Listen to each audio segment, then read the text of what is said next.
பாட்டுக்கு தள்ளி செத்துருவேங்க. ஒரு ரவுடி பாகவதர் ஒரு பாகவத ரவுடி ஆனது நாட்டுக்கு ரவுடி ஆவண்டா.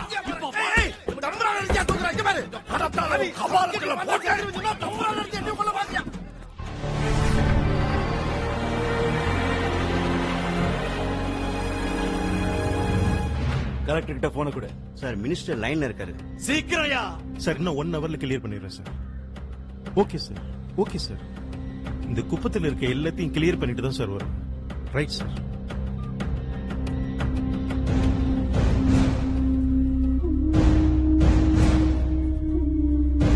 பாத்தியா சுரா, பக்கத்து நாட்டுக்கு படையெடுத்து வர்ற மிலிட்டரி மாதிரி வந்து நிக்கிறத.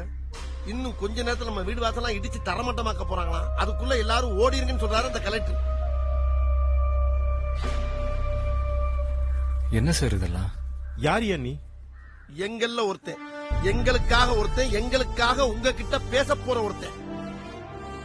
இன்னும் 10 நிமிஷம் டைம் தரேன். அதுக்குள்ள உங்க ஆளுங்களை எல்லாம் கூட்டிட்டு இங்க இருந்து போயிடு. ஏன்? ஏன்னா இந்த இடம் அரசாங்கத்துக்கு சொந்தம். அப்ப இந்த மக்கள் அரசாங்கத்துக்கு சொந்தம் இல்லையா? இத வேற ஏதோ நாட்டுல இருந்து அத்துமீறி உள்ள வந்துட்டாங்களா? வந்தவங்களை எல்லாம் வாழ வைக்கிற தமிழ்நாட்டுல சொந்த மண்ணில் பிறந்தவங்களை என்னமோ சொரிதான் விரட்டுற மாதிரி விரட்டுறீங்க. அதுக்காக ஆளாளுக்கு சேர்ந்துகிட்டு அரசாங்க இடத்தை வளைச்சு போடுவீங்க. அதெல்லாம் பார்த்துக்கிட்டு நாங்க சும்மா இருக்கணுமா?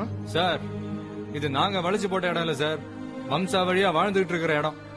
நேத்து எங்க அப்பா பிறந்தது இங்கதான், இன்னைக்கு நான் பிறந்தது இங்கதான், நாளைக்கு என் புள்ள பிறக்க போறது இந்த மண்ணில தான். எங்களுக்கு உங்களை வீடெல்லாம் கட்டி கொடுக்க சொல்லல, பட்டா மட்டும் கொடுங்க சார், அது போதும். மத்ததெல்லாம் நாங்க பாத்துக்கிறோம். சார், நாங்க என்ன அண்ணா நகர்ல ஏதாவது அபார்ட்மெண்ட்டா கேட்டோம், இல்ல பாய்ஸ் கார்டன்ல பங்களா கேட்டோமா? ஒன்னுத்துக்கும் உதவாத உப்பு மண்ணு சார். இந்த மண்ணில் கூட நாங்க வாழக்கூடாதுன்னு விரட்டி அடிச்சா நாங்க எங்கதான் சார் போவோம்? இல்ல பட்டாலாம் கொடுக்க முடியாது, நாங்க எல்லாரும் இந்த இடத்தை விட்டு காலி பண்ணணும்னு நீங்க சொன்னீங்கன்னா எங்க எல்லாரையும் கொன்னுட்டு எங்க மண் எடுத்துக்கங்க.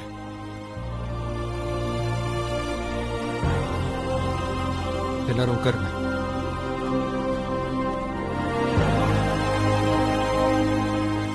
கலெக்டர் கிட்ட போன கூடியா? சார் மினிஸ்டர் லைன்ல இருக்காரு. இருக்கட்டியா, அவன் பேசினதெல்லாம் கேட்டில்ல. ஒட்டுமொத்த மனசாட்சியும் உலுக்கி எடுத்துட்டான். அவனுக்கு என்ன பதில் சொல்றதுன்னு தெரியாம நானே முழிச்சிட்டு நிக்கிறேன். சார் போலீஸை விட்டு அவனை பாத்தியா? எந்த நேரமும் வெடிக்கிற கண்டிஷன்ல எரிமலை மாதிரி உட்கார்ந்துருக்கான். அவன் கண் அசைச்சானா இந்த கடற்கரையை பத்திட்டு எரியும் போல இருக்கு. இப்போ என்ன ஆக்ஷன் இருக்கு? ஐயா டென்ஷனா இருக்காரு சார். குடியாண்ணா. சார் மினிஸ்டர் லைன்ல இருக்காரு. செல்ல ஆஃப் பண்ணியா? செல்ல ஆஃப் பண்ணியா?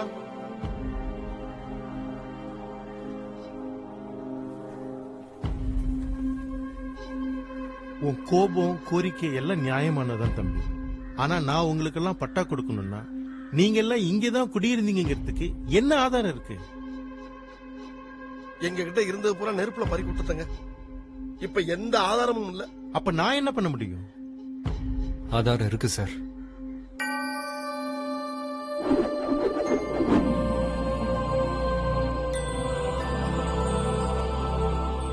என்ன சொல்ற? ஃபாதர், உங்ககிட்ட ஒரு விஷயம் பேசணும் ஃபாதர். எல்லாம் எங்க குப்பத்து ரேஷன் கார்டு தான் ஃபாதர். எங்க ஆளுங்க சில பேரு ரேஷன் கார்டை கூட அடகு வச்சு தண்ணி அடிக்க ஆரம்பிச்சிட்டானுங்க. அதான் மொத்தமா வாங்கிட்டு வந்துட்டேன். எங்க குப்பத்து பொம்பளைங்க இந்த மண்ணெண்ணெய் அரிசி வாங்குறதுக்கு மட்டும் கேட்டா கொடுங்க, நீங்களே திருப்பி வாங்கி வச்சுக்கோங்க.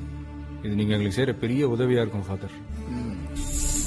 நான் வேற ஏதோ காரணத்துக்காக கொடுத்து வச்சிருந்தேன், அதனால இதெல்லாம் மட்டும் தீல தப்பிச்சிருச்சு. இது போதும்ல சார்? போதும். உடனே தாசில்தார்ட்ட சொல்லி பட்டா கொடுக்கறதுக்கு ஏற்பாடு பண்ணுங்க சார். ஓகே? Okay sir. ரொம்ப நன்றி சார். பரவாயில்ல. யூ ஆர் டன் இட் சுரா. உன்னை நினைச்சா எனக்கு ரொம்ப பெருமையா இருக்கியா?